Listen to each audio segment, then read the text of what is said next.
बिस्मिल्लाहिर्रहमानिर्रहीम। Mechanics Q के गोरी चैप्टर 5 फ्रिक्शन हमने स्टार्ट किया हुआ था। आज हम क्वेश्चन नंबर 12 करेंगे। सबसे पहले हम इस क्वेश्चन नंबर 12 को पढ़ते हैं और पढ़ने से पहले मैं आपको एक बात बता दूं, इस क्वेश्चन के दो हिस्से हैं। इस क्वेश्चन में दो बातें उसने पूछी हैं, ठीक है। पहले मैं पहला हिस्सा जो है उसको पढ़ूंगा, उसी को प्रूव करूंगा, उसके बाद फिर उसका दूसरा हिस्सा मैं करूंगा। तो पहले मैंने पहला हिस्सा लिखा है क्वेश्चंस का और उसके बाद फिर मैं दूसरा हिस्सा लिखूंगा। पेज 119 जो मैकेनिक्स की हो रही है उसके ऊपर ये क्वेश्चन 12 आपको बुक में मिल जाएगा। तो सबसे पहले मैं क्वेश्चन को पढ़ता हूँ और उसको स्टार्ट करता हूँ, डायग्राम बनाता हूँ। क्वेश्चन में कह रहा है uniform ladder of length 70 feet rest against a vertical wall with which it makes an angle of 45 degree. ठीक है, पहले जो बात हमने यहाँ तक पढ़ी है पहले उसकी डायग्राम बनाते हैं और फिर हम आगे चलेंगे। यहाँ तक पढ़ने से हमें ये पता चलता है कि हमारे पास एक यूनिफॉर्म लैडर है जिसकी जो लेंथ है वो 70 फीट है और वो क्या है, वो एक वर्टिकल वॉल के अगेंस्ट क्या है लगी हुई है, जिसका एक सिरा और उस वॉल के साथ वो 45 डिग्री के एंगल बना रही है और कोफिशिएंट फ्रिक्शन भी आगे वो बता रहा है, उनको भी देखेंगे। फर्स्ट ऑफ ऑल हमें क्या करना है, हमें एक वॉल बनानी है और एक लैडर बनानी है, ठीक है जी। तो जी सबसे पहले हम एक वर्टिकल वॉल बनाते हैं। वर्टिकल वॉल में हम क्या करेंगे, ये हमारे पास एक वर्टिकल वॉल है, क्वेश्चन नंबर 12 है।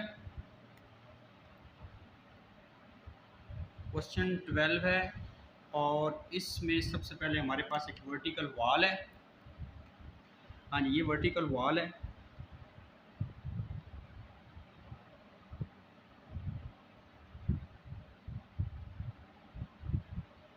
ये एक वर्टिकल वॉल है। अब इस वर्टिकल वॉल के साथ एक हॉरिजॉन्टल सरफेस है। ऑब्वियसली सीढ़ी अगर लगी हुई है तो फ्लोर के साथ हॉरिजॉन्टल सरफेस समझ लें या फ्लोर समझ लें। उसने ऐसे क्वेश्चन में जिक्र नहीं किया, यही कहा कि uniform ladder of length 70 feet rest against vertical wall, ठीक है। उसने जिक्र नहीं किया कि नीचे कौन सी चीज़ है, हॉरिजॉन्टल प्लेन है या फ्लोर है, वो एक ही बात होती है, जो भी आप समझ लें। तो ये हमारे पास वो जो हॉरिजॉन्टल प्लेन या हॉरिजॉन्टल सरफेस या जो फ्लोर वगैरह है वो है। अब सीढ़ी कैसे है, सीढ़ी का जो एक नीचे वाला हिस्सा है वो फ्लोर के ऊपर है और जो ऊपर वाला हिस्सा है वो इस वर्टिकल वॉल के साथ है, ठीक है। दोनों रफ हैं। तो ये फ्लोर फर्ज करें नॉर्मल फोर्स लगा रहा है सीढ़ी पे, ऑब्वियसली वॉल भी नॉर्मल फोर्स लगाएगा सीढ़ी पे, उसको मैं एस ले लेता हूँ। और एक और उसने बात की है uniform ladder of 70 feet rest against vertical wall with which it make an angle of 45 degree. तो ये एंगल जो बना रही है वॉल, ये वाला वॉल के साथ ऊपर की तरफ, तो वो कितना है, वो है जी 45 डिग्री। तो ऑब्वियसली ये एंगल तो 90 डिग्री होगा, ये 90 है, ये 45 है। तो टोटल 3 हमें पता है, टोटल तीनों का 180 है। अगर ये 90 है ये 45 है तो 90 प्लस 45 हमारे पास 140 हो जाएगा। वन हमारे पास हो जाए 135। तो ऑब्वियसली ये एंगल भी फिर पीछे क्या होगा, 45 डिग्री ही होगा। वैसे बताया नहीं है, लेकिन अगर ये वर्टिकल 45 है, ये 90 है, तो ऑब्वियसली ये जो हॉरिजॉन्टल लाइन के साथ सीढ़ी का एंगल होगा वो भी 45 ही होगा। तो ये इस तरीके से कुछ है। इसके अलावा मैं इस ट्रायंगल को नाम देता हूँ, इसको मैं ए, इसको बी, इसको सी का नाम देता हूँ। आगे कहता है कि N angle of 45 degree, the coefficient friction between the ladder and the wall and ground respectively being 1/3 and 1/2। अब देखिए 1/3 एंड 1/2, पहले लैडर की बात की तो 1/3 जो कोफिशिएंट फ्रिक्शन है वो लैडर का है और 1 ग्राउंड के साथ, लैडर का ग्राउंड के साथ, ठीक है। और जो वॉल का है वो दूसरे नंबर पे है, तो वॉल दूसरे नंबर पे है, तो 1/2 इसका कोफिशिएंट फ्रिक्शन होगा, ठीक है, वॉल के साथ सीढ़ी का, ठीक है। लैडर का वॉल, सॉरी ये यहाँ से मैंने मिस्टेक की, जो ladder and the wall and the ground, तो जो सीढ़ी का, ठीक है, वॉल के साथ है कोफिशिएंट फ्रिक्शन वो 1/3 है और जो सीढ़ी का ग्राउंड के साथ है वो 1/2 है। तो पहले वॉल है, ग्राउंड से पहले वॉल का जिक्र हुआ, ऊपर रिस्पेक्टिवली का मतलब है उसी तरतीब से आपने चलना है। तो ग्राउंड से पहले वॉल का जिक्र हुआ है, तो 1/3 जो कोफिशिएंट फ्रिक्शन होगा वो किसका होगा, वॉल का होगा। तो इसका मतलब ये है कि हमारे पास जो इसकी फ्रिक्शन होगी अगर सीढ़ी फिसलती है तो वो होगी 1/3s। और इसी तरीके से आगे एंड ग्राउंड, तो ग्राउंड का फिर क्या होगा, कोफिशिएंट फ्रिक्शन 1/2 होगा, तो ये आ जाएगा 1/2r। इस तरीके से ये कोफिशिएंट फ्रिक्शन मैंने ले लिए हैं आगे वो बात करता है, ओबियसली मैं वेट भी ड्रा कर देता हूँ। सीढ़ी का जो वेट है वो है अगर W, ठीक है, तो इस पॉइंट का नाम मैं G रख देता हूँ और इस पॉइंट को मैं E कहता हूँ, ठीक है, D कह देता हूँ। इस पॉइंट को मैंने D का नाम दे दिया। अब आगे वो क्या जिक्र करता है क्वेश्चन के अंदर, आगे वो कहता है if man whose weight is 1/2 that of ladder. अच्छा, अब एक उसने ऐसे आदमी की बात की है जिसका वेट उतना है जो सीढ़ी का वेट है उसका आधा है, यानी अगर सीढ़ी का W है तो उसका उसका आधा कितना होगा, उस आदमी का आधा सीढ़ी का आ जाएगा W/2, यानी उसका हाफ आ जाएगा। तो उस हाफ सीढ़ी के हाफ वेट वाले आदमी को वो क्या कह रहा है कि if a man whose weight is 1/2 that of ladder ascending the ladder, वो सीढ़ी पे चढ़ना शुरू कर देता है जिसका वेट क्या है, सीढ़ी के वेट का हाफ है। कहता है how high will be when the ladder slip, तो वो कितना ऊपर सीढ़ी पे चढ़ेगा, कितना डिस्टेंस तय करेगा फुट से, जिसके बाद सीढ़ी जो है वो फिसलना शुरू हो जाएगी। ठीक है, तो यही हमने फाइंड करना है, वो डिस्टेंस हमने फाइंड करना है। यानी अगर ये एक और वेट है, फॉर एग्जांपल वो यहाँ F पॉइंट तक पहुँचा है, ठीक है, मान लेते हैं कि वो A से चढ़ना स्टार्ट हुआ है आदमी और F पॉइंट तक पहुँचा है। अब F पॉइंट तक पहुँचा है तो उसका F से मैं वेट शो करता हूँ कि उसका वेट कितना होगा। उसने जितना वेट बताया है उतना ही लेंगे। अगर ये W है तो उसका कितना होगा, W/2। इस पॉइंट को मैंने D और इस पॉइंट को मैं E का नाम दे देता हूँ। तो अब यहाँ पे बात यह है कि AF जो है हमने वो डिस्टेंस निकालना है कि वो कितना डिस्टेंस होगा कि जिसके बाद जो है ना वो सीढ़ी फिसलना शुरू करती है। मैंने फ़र्ज़ किया कि वो आदमी A से चढ़ता है और F तक जाता है, F के बाद वो सीढ़ी फिसल जाती है, यानी F तक पहुँचने के बाद सीढ़ी फिसल जाती है। तो मैं ये फाइंड करूँगा अब कि A से F तक जो है वो डिस्टेंस कितना है। यानी अगर मैं लेट करता हूँ, मेरे पास अगर AF जो है वो X है, तो यही चीज़ मैंने फाइंड करनी है। इसके अलावा एक और उसने बात की थी कि uniform ladder of length 70 feet, यानी हमारे पास ये जो टोटल AB लैडर है ये 70 फीट की है। तो ओबियसली फिर AG जो है वो हमारे पास इसका हाफ होगा 35 फीट। और इसके अलावा हमारे पास R क्या है, R के बारे में हमारा क्या ख्याल है, R जो है वो हमारे पास नॉर्मल फोर्स है, किसकी, नॉर्मल फोर्स ऑफ फ्लोर ही कह दें आप, चलें फ्लोर। और S क्या है, S हमारे पास नॉर्मल फोर्स ऑफ वॉल है। अच्छा, ये वो चीज़ें हैं जो फोर्सेस हैं जो मैंने आपको बताई हैं। अब हम इन तमाम फोर्सेस को पहले अपनी रवायती अंदाज से हॉरिजॉन्टली एंड वर्टिकली रिजॉल्व करते हैं और फिर इसको आगे लेके चलते हैं। तो अब हम इन क्या करेंगे, अब हम इन फोर्सेस को हॉरिजॉन्टली एंड वर्टिकली कंपोनेंट में रिजॉल्व करते हैं। इससे पहले हम लिखते हैं the forces acting on the ladder are shown in a figure. The forces are acting on the ladder. The forces are acting on the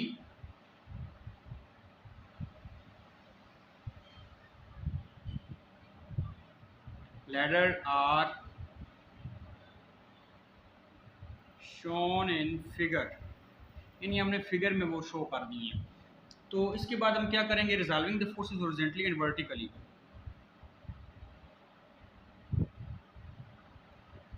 Resolving the forces horizontally and vertically. अब हमने forces को horizontally vertically resolve करना है। तो सबसे पहले हमारे पास जो है सबसे पहले जी है हमारे पास क्या, R और R प्लस ऊपर की तरफ और कौन सी फोर्स है, 1/3S। तो ये आपस में ऐड होंगे, इनके इक्वल में W प्लस W/2 आएगा। ठीक है, तो यहाँ से मैं इसको थोड़ा सीधा कर लेता हूँ। ये मेरे पास जो इनका मैं अगर एलसीएम लूँ तो ये मेरे पास क्या आएगा, 2 एलसीएम आएगा, 2w प्लस w कितना हो जाएगा 3w, और ये इधर आके 1/3 एस इधर आके माइनस हो जाएगा। इसको मैंने इक्वेशन नंबर 1 का नाम दिया है। अब दूसरी मेरे पास एस है, लेफ्ट साइड पे और राइट साइड पे क्या है 1/2 आर है। तो यहाँ से मेरे पास एस इज इक्वल टू क्या आ जाएगा 1/2 आर आ जाएगा, और यहाँ से आर की वैल्यू क्या निकलेगी, ये 2 इधर आके मल्टीप्लाई हो जाएगा और 2s इज इक्वल टू क्या आ जाएगा आर आ जाएगा। अब इसको मैं कहाँ क्या करता हूँ, इसको मैं इक्वेशन नंबर 1 में पुट कर देता हूँ। इस इक्वेशन 2 को मैं क्या करता हूँ, पुट इन इक्वेशन 1। तो ये 1 में आर ये है मेरे पास, तो यहाँ पे इसकी जगह पे क्या आ जाएगा मेरे पास आर, ये बन जाएगा मेरे पास 2, या आप ये आर उधर पुट कर लें 2s is equal to 3w/2 minus 1/3s। S वाली वैल्यू हम एक साइड पे ले लेते हैं, तो ये इधर क्या हो जाएगा 2s प्लस 1/3s। ये इधर आके ये चीज़ बन जाएगा, और इज इक्वल टू इसके इज इक्वल में क्या आएगा 3w/2। तो अब हम नेक्स्ट पेज पे चलते हैं। अब हम क्या करेंगे जी, अब हम यहाँ पे कॉमन एलसीएम लेते हैं। हमारा एलसीएम क्या आएगा 3, तो ये हो जाएगा 6s plus s is equal to 3w/2। ये 7s/3 is equal to 3w/2। ठीक है, तो यहाँ से हम s की वैल्यू निकाल लेते हैं। तो s की वैल्यू हमारे पास ये 3 उधर जाकर मल्टीप्लाई हो जाएगा, तो s इज इक्वल टू आ जाएगा 3 टाइम 9w, और ये 7 इधर 2 से मल्टीप्लाई होगा तो ये हो जाएगा 14।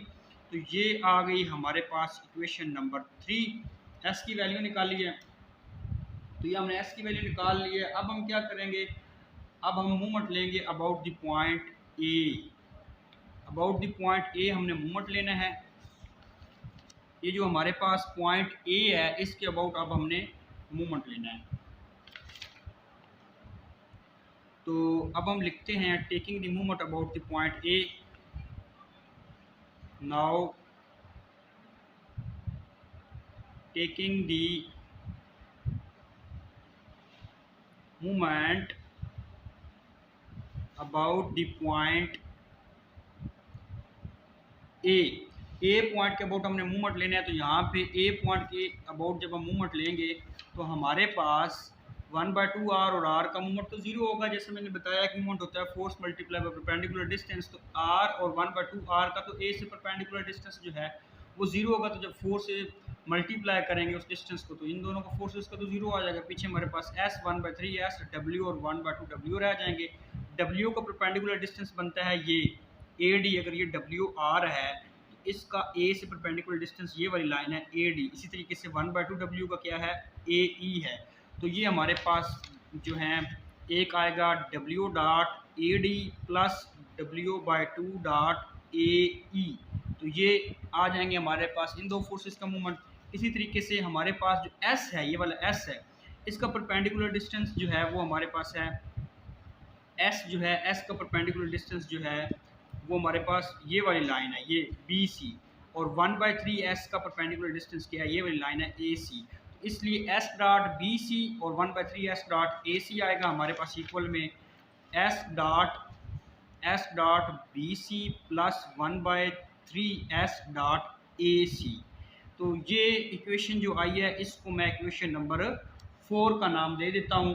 अब मुझे AD, AE, BC और AC की वैल्यू निकालनी है। इसके लिए मुझे उसी ट्राइंगल को यूज़ करना है जो हमारे पास पीछे बनी हुई है, उनमें कुछ ट्राइंगल्स। तो AD और AE पहले हम निकालते हैं, पहले AD निकालते हैं, तो फिर दोबारा हमें डायग्राम को देखना पड़ेगा। तो इस में हमारे पास इसमें जो हम ट्राइंगल यूज़ करेंगे AD निकालने के लिए वो ये ट्राइंगल है ADG।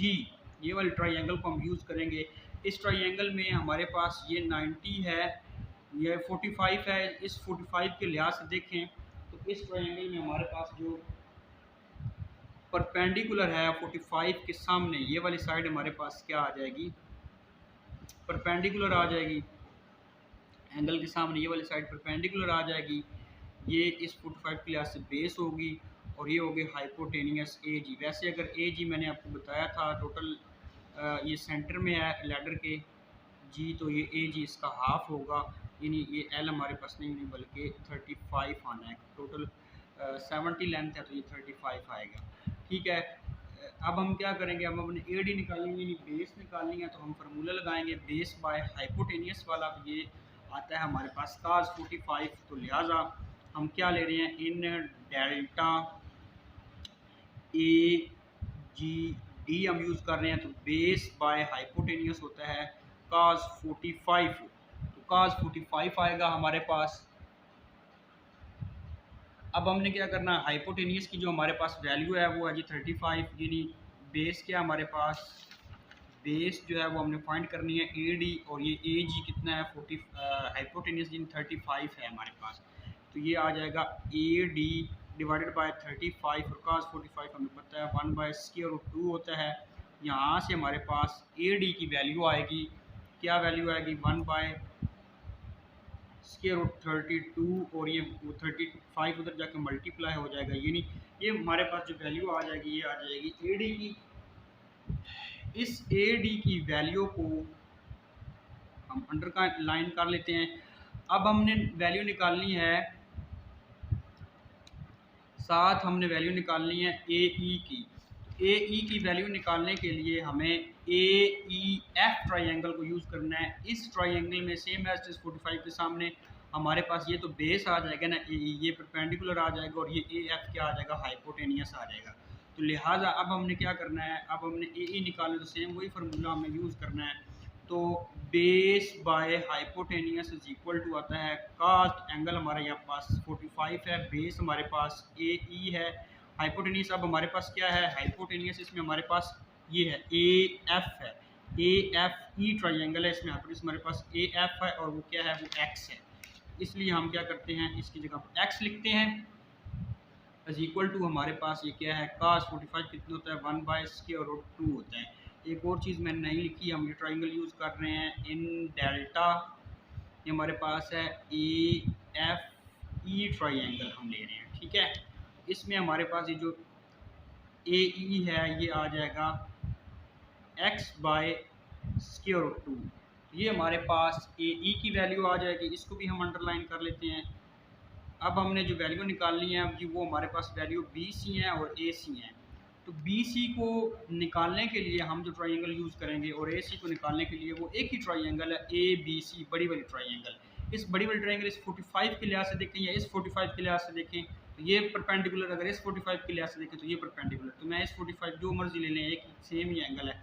तो अगर इस 45 के लिहाज से देखें तो हमारे पास जो इसमें ये हमारे पास जो इसमें बी सी होगा, इस 45 के सामने, इस 45 के सामने ये परपेंडिकुलर होगा, ये ए सी हमारा क्या होगा, ये हमारा बेस होगा, और ये सारा हमारा क्या होगा, हाइपोटेनियस होगा ए बी। अब हमने, क्योंकि हमने निकालना क्या है, हमने बेस भी निकालनी है ए सी, और हमने परपेंडिकुलर भी निकालना है बी सी, तो दोनों निकालने हैं।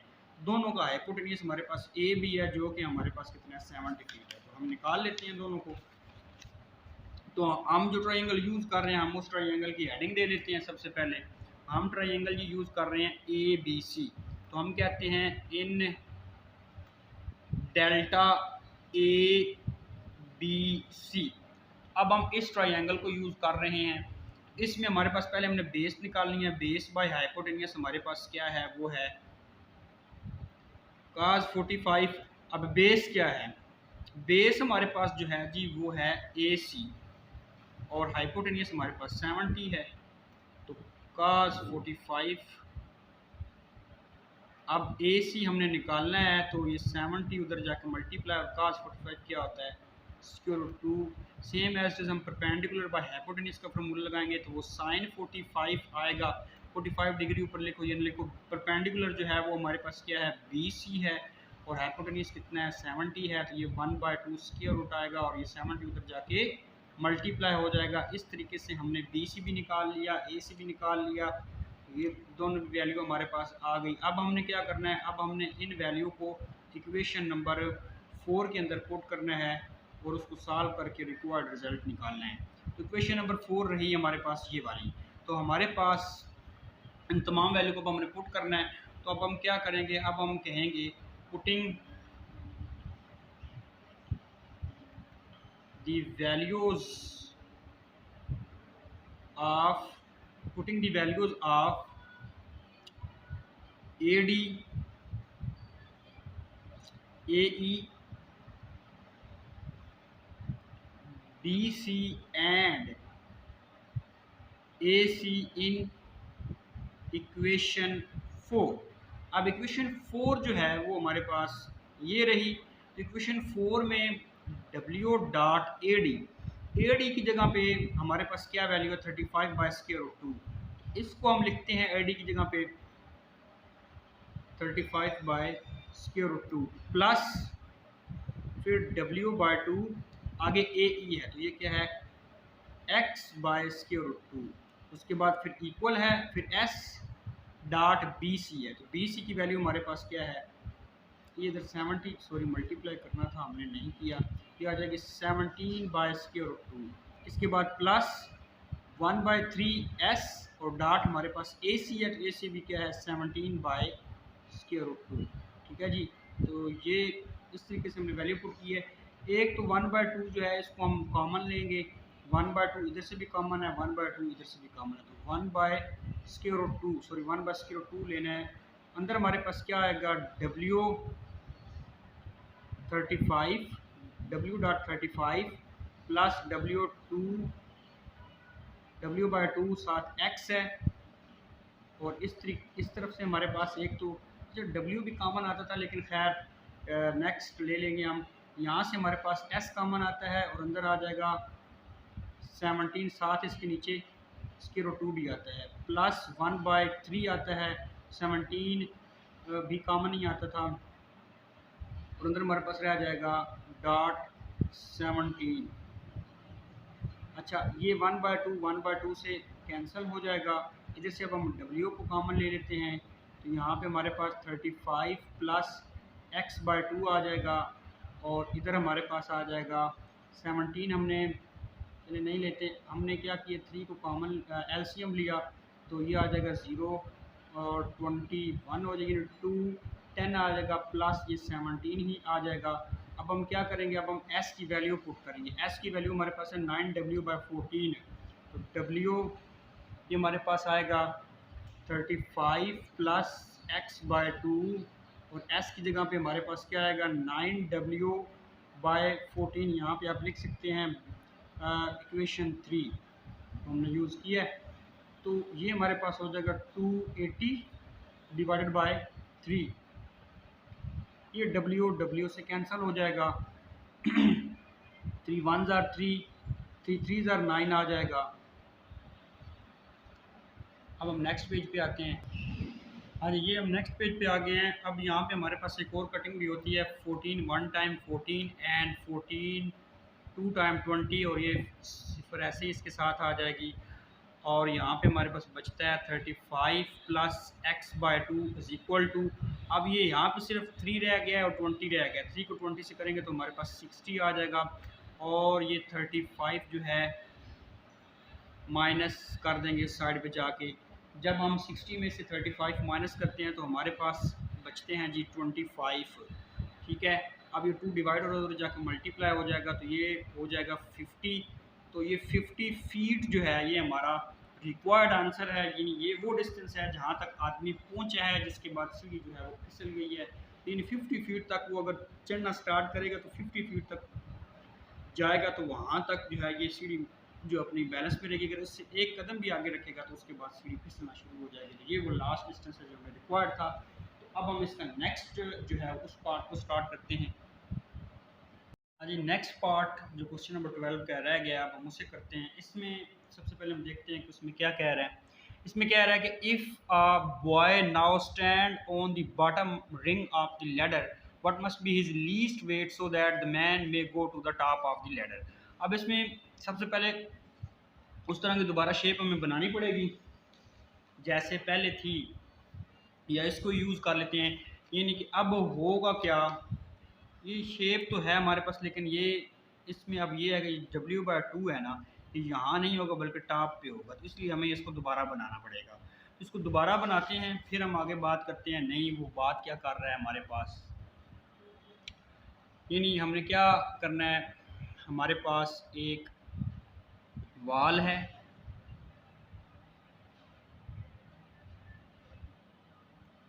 ठीक है, रफ वॉल है। इस रफ वॉल में हमारे पास एक हॉरिजॉन्टल सरफेस है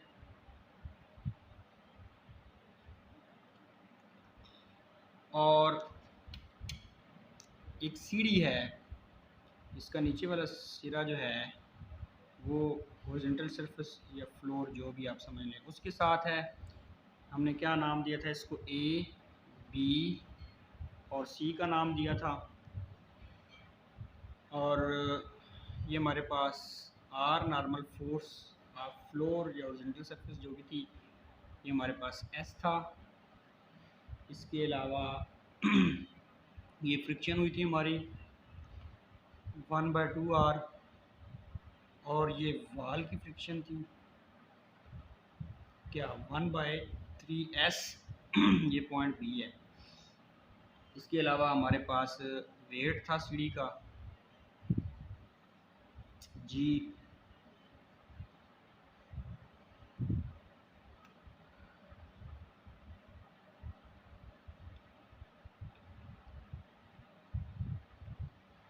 जी पॉइंट से डब्ल्यू वेट था, ठीक है। तो ये चीज़ें थी हमारे पास। इसके अलावा वर्टिकल एंगल भी था। अगर ये 45 है तो ऑब्वियसली ये भी हमें पता है 45 ही होगा। इस पॉइंट को मैंने डी का नाम दिया हुआ था। अब बात ये है कि जो W/2 है अब वो कहाँ है। अब हम क्वेश्चन की तरफ आते हैं। अब हम आते हैं जी क्वेश्चन की तरफ। तो क्वेश्चन में वो कह रहा है, क्या कह रहा है, if a boy now stand on the bottom ring. अब देखें सीढ़ी की रिंग्स होती हैं जिन पे पाँव रख के बंदा ऊपर की तरफ चलता जाता है। तो सबसे नीचे पहली बॉटम वाली जो उसकी रिंग है सीढ़ी की, उसके ऊपर उसने एक लड़का खड़ा कर दिया है। अब ये नहीं बताया कि उसका वेट कितना है, वही हमसे पूछ भी रहा है कि अब वो बताया कि अगर उस नीचे वाली जो बॉटम वाली पहली उसकी रिंग है सीढ़ी की, उसके ऊपर अगर एक बच्चा चलें फर्ज करें वो खड़ा कर देता ring of ladder, what must be his least weight. उस बच्चे का कम से कम कितना वेट होगा, सो that the man may go to the top of the ladder, कि आदमी जो है वो सीढ़ी पूरी ऊपर चढ़ जाए, आखिरी रिंग तक पहुंच जाए। फॉर एग्जांपल आखिरी रिंग तो फिर यहाँ पे ही होगी ना, तो यहाँ पे अगर वो पहुंच जाता है अपना हाफ वेट लेके जितना सीढ़ी का है, यानी W/2, यानी अब हमारा कहाँ पहुँच चुका है, यहाँ आ गया। यहाँ बॉटम पे अगर मैं फ़र्ज़ करता हूँ कि वो जो बच्चा खड़ा किया है उसका वेट जी है W1, वो यहाँ से निकलेगा फिर ए से, और हमारा जो W/2 था वो कहाँ पहुँच चुका है, वो बी यानी एंड पॉइंट पे सीढ़ी की एंड रिंग पे पहुँच गया। तो फर्स्ट रिंग पे ए है तो वो वहाँ पे हमारा W1 है जो बच्चा है, ये W1 ही हमने कैलकुलेट करना है, ठीक है। तो अब उसने कहा ये है कि ये जो W1 है ये कितना होगा कि आदमी जिसका वेट सीढ़ी के हाफ वेट के बराबर है वो पूरी सीढ़ी चढ़ जाए, ठीक है। तो अब हमने क्या करना है, ये W1 फाइंड करना है। तो W1 फाइंड करना है तो इसके लिए फिर हमें क्या करना पड़ेगा, resolving the force horizontally and vertically, resolving the forces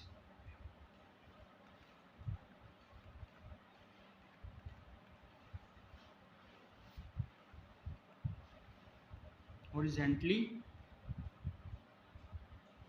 and vertically, and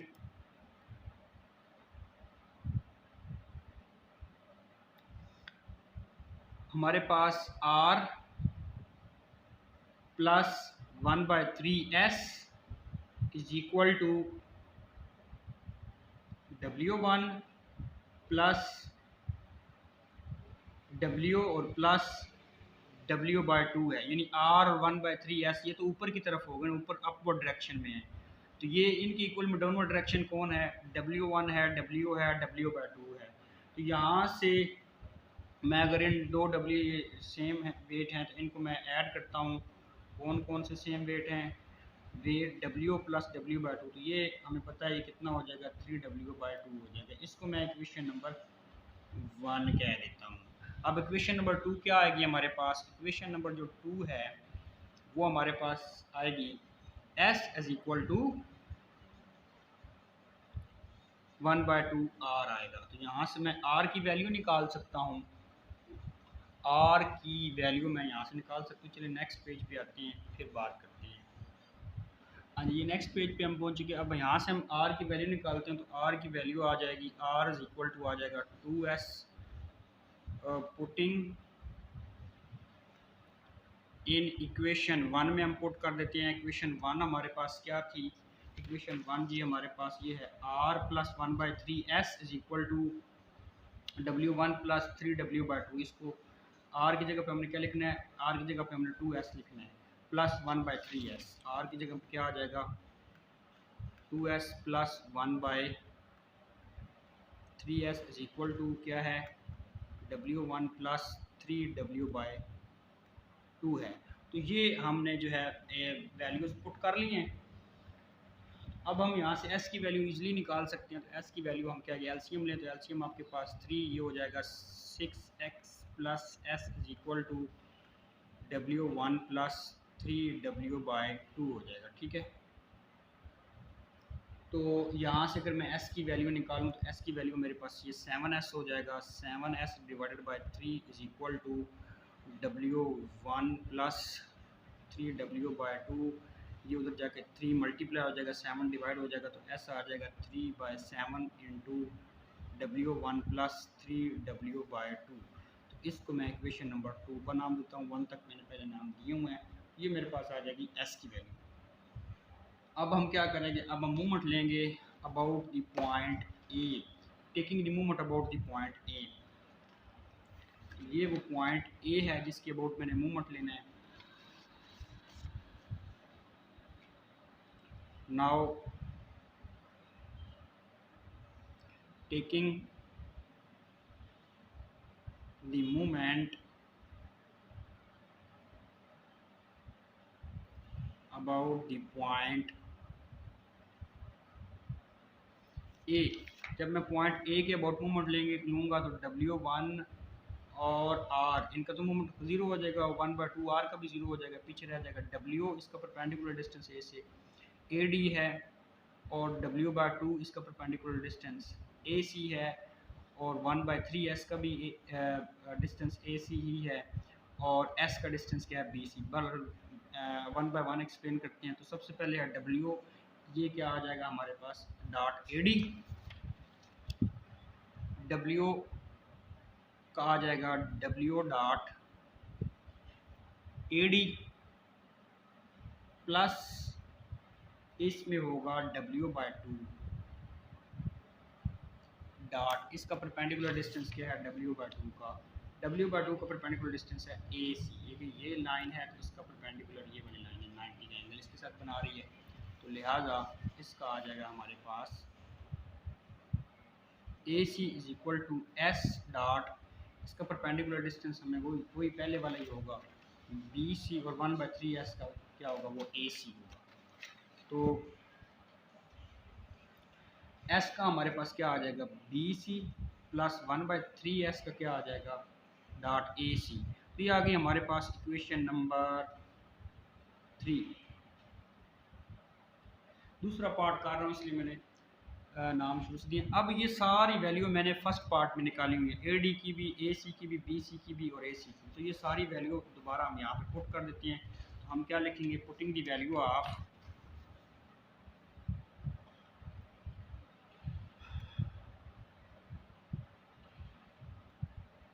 putting the values of, putting the values of, किसकी वैल्यू हमने पुट करनी है? AD AC, AD AC BC and AC। ठीक है, इन इक्वेशन 3 के अंदर हमने put करनी है। तो वो वैल्यू जो है, कौन सी वैल्यू हैं जी? जो लास्ट जो क्वेश्चन सॉरी पार्ट है जो मैंने पहले किया है, उसमें मैंने वो वैल्यू निकाली हुई हैं। ये जी, ये AD की वैल्यू है, ये AE की वैल्यू है, AE तो खैर यूज़ ही नहीं हो रहा, AC की वैल्यू और BC की वैल्यू है। तो ये वैल्यू अगर हम इस इक्वेशन में पुट करें तो हमारे पास क्या रिजल्ट आता है? ये इक्वेशन रही हमारे पास AD। तो पहले ए डी की वैल्यू हम पुट करते हैं, तो ये आ जाएगा हमारे पास डब्ल्यू डॉट ए डी की वैल्यू है 35 स्क्वायर रूट 2 प्लस आगे हमारे पास W/2 है, W/2 के साथ हमारे पास है ए सी की वैल्यू है 70 बाय स्क्वायर रूट 2, उसके बाद इक्वल है S डॉट बी सी है, तो बी सी की वैल्यू है हमारे पास 70 बाय स्क्वायर रूट 2 और प्लस हमारे पास 1/3 यहाँ पे S भी है, 1/3 S डॉट ए सी है, तो ए सी की वैल्यू हमारे पास 70 बाय स्क्वायर रूट 2 ये वाली वैल्यू भी, क्यों हुई पहले वाली वैल्यू हमें फिर दोबारा निकालने की ज़रूरत नहीं है, फर्स्ट पार्ट में हमने निकाली हुई है। अब ये जो वैल्यू हमने की हैं इन सब में से इस साइड से तो कॉमन आ रहा है हमारे पास W और W ही कॉमन आ रहा है, तो W और स्क्वायर रूट 2 कॉमन मैं ले लेता हूँ, स्क्वायर रूट 2 अंदर मेरे पास रह जाएगा 35 प्लस W/2 डॉट 70, ठीक है। सो W तो कॉमन में चला गया, W नहीं है, ये 70/2 रह जाएगा और इस साइड पे आ जाएगा S स्क्वायर रूट 2 कॉमन आ जाएगा, S और स्क्वायर रूट 2 तो अंदर आ जाएगा 70 प्लस 70/3 रह जाएगा, तो ये स्क्वायर रूट 2 तो स्क्वायर रूट 2 से कटाना। पीछे अब हम S की वैल्यू पुट करते हैं जो हमारे पास इक्वेशन 2 में है, तो इक्वेशन 2 जो है उसका रोल बीच में आ गया, तो अब हम W ये हमारे पास 35, ये 70 को 2 पे डिवाइड करें तो ये भी 35, इधर S आ गया तो S की जगह पे क्या आ जाएगा 3/7 इंटू ये कितना हो जाएगा, इसको आप एलसीएम लें इसका, तो ये 3 ये 2 10 प्लस 70 आएगा। S की वैल्यू सॉरी मैंने पूरी नहीं पुट की, 3/7 साथ ही वाला हिस्सा रह गया, चले मैं अब इसको इधर ही लिख लेता हूँ, ये आ जाएगा W1 प्लस W/3। जी ये मैं नेक्स्ट पेज पे आया हूँ, वहाँ जगह थोड़ी कम थी। अब हम क्या करेंगे, अब हम इसको लिखते हैं 35 प्लस 35, ये हमारे पास 70 हो जाएगा अज इक्वल टू 3/7 और ये हो जाएगा 280 डिवाइडेड बाय 3 और ये 3/2 W है और यहाँ से मैंने इसको ऐसे ही लिख लिया प्लस 3/2 W। अब ये 3 से कट जाएगा और ये 7 4 टाइम 28 और ये 7 सिफर आ जाएगी इसके, ये W 70 इज इक्वल टू आ जाएगा 40 को अंदर मल्टीप्लाई कर दो, 40 W1 प्लस ये हो जाएगा आपके पास 120 डिवाइडेड बाय 2 W। अब W वाले एक साइड पे कर लेंगे, 70 W माइनस 120 बल्कि ये 60 हो जाएगा, इसको आप इस पे 2 पे काट देंगे तो ये 60 W इधर आके इसमें से माइनस होगा इज इक्वल टू 41 W। अब 40 W1 तो 40 W1 मैंने इस साइड पे लिख लिया, ये 70 माइनस 60 करेंगे तो आपके पास 10 W आएगा और यहाँ से W1 की वैल्यू आ जाएगी 10/40 W, ये इससे काट दो तो आपके पास फाइनल आंसर आएगा W1 is equal to 1/4 W। तो यहाँ से ये साबित होता है कि वो W1 वेट वाला बच्चा जो हमने बॉटम रिंग यानी पहले रिंग सीढ़ी की पहली रिंग पे खड़ा किया है ताकि जो आदमी है वो पूरी सीढ़ी पे चढ़ जाए, तो उसका जो वेट है वो कितना होना चाहिए, जो सीढ़ी का है उसका 4 टाइम होना चाहिए, मतलब 4 टाइम कम होना चाहिए, ठीक है। जो आदमी था उसका जो है हाफ होना चाहिए, ठीक है, यानी उसका हाफ होना चाहिए और जो बच्चा खड़ा किया है उसका कितना होना चाहिए, उसका सीढ़ी का चौथा हिस्सा होना चाहिए, तो वो आदमी पूरा चढ़ जाएगा।